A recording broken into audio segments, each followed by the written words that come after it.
Bagong resort sa Lawit, Tarlac, dinumog ng mga tao. Grabe, karaming tao.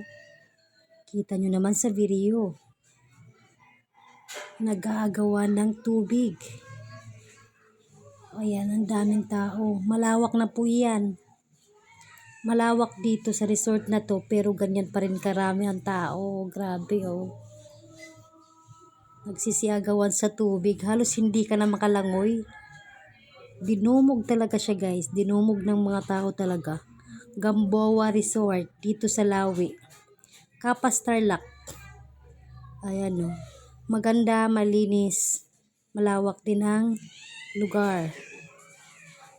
Dito naman tayo sa kabilang pool. Ayan, puno pa rin, oh. Nakikita nyo. Grabe, agawan ng tubig. Dinumog talaga ng tao. Bakit dinumog?